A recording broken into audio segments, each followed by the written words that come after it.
Invitée sur le plateau de Quotidien ce mardi 23 mai, Elena Nogueira et Mareva Galante ont évoqué leur début en tant que mannequin et Miss France. Alors âgées de 15 et 18 ans, les deux femmes ont vu plusieurs hommes leur faire des avances. Ce mardi 23 mai, Yann Barthès recevait Elena Nogueira et Mareva Galante sur le plateau de Quotidien.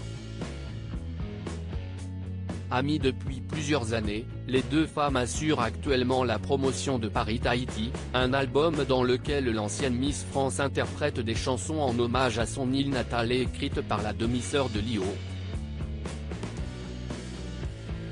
Aujourd'hui respectivement âgées de 44 et 54 ans, l'ex-reine de beauté et la comédienne ont eu des trajectoires similaires au début de leur carrière. Si Elena Nogueira a quitté la Belgique à l'âge de 15 ans pour évoluer en tant que mannequin à New York, Mareva Galante, elle, a quitté la Polynésie pour rejoindre Paris à l'âge de 18 ans. Devenues célèbres grâce à leur beauté, les deux adolescentes ont malheureusement dû faire face aux propositions déplacées des hommes avec qui elles travaillaient. Ces drôles de week-end auxquels Elena Nogueira était invitée lorsqu'elle avait 15 ans. Lorsque Yann Barthès a demandé à ses invités comment elles avaient échappé aux mecs toxiques au début de leur carrière, Elena Nogueira a confié s'être réfugiée dans la littérature. Moi j'avais la littérature. J'aimais lire et je restais avec mes livres à la maison. La littérature m'a sauvé parce que quand j'étais invité à des drôles de week-end, les messieurs, les patrons d'agence qui étaient très beaux gosses parfois, disaient « Viens ce week-end si tu t'ennuies dans ma villa ». Et je photographiais la villa, je voyais des messieurs, même s'ils avaient 30 ans je les voyais vieux, avec des cigares, des filles qui bougeaient. Je me disais, Kundera, Milan Kundera, écrivain tchèque du début du XXe siècle, note de la rédaction, dans ma chambre ça va être super, a-t-elle confié.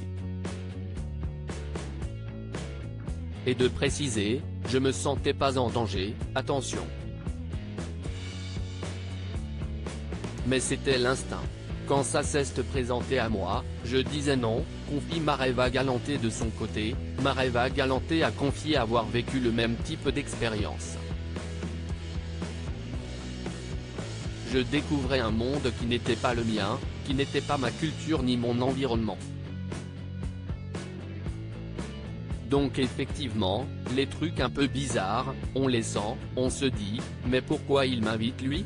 Pourquoi il me propose de partir en week-end ? Honnêtement, je n'ai pas été souvent amené à rencontrer ce genre de situation mais quand ça s'est présenté à moi, je disais non. Je suis quelqu'un d'assez sauvage en plus donc je pense que ça m'a préservé, a déclaré celle qui partage aujourd'hui sa vie avec Arthur. Et de conclure, ma culture du bout du monde a fait que j'étais différente et que je n'avais pas l'ambition d'aller à tout prix dans des choses qui ne me ressemblaient pas et qui allaient peut-être me perdre donc je suis resté fidèle à qui j'étais. À lire aussi personne ne peut imaginer, Mareva Galante nostalgique, elle dévoile d'anciennes photos de son sacre de Miss France.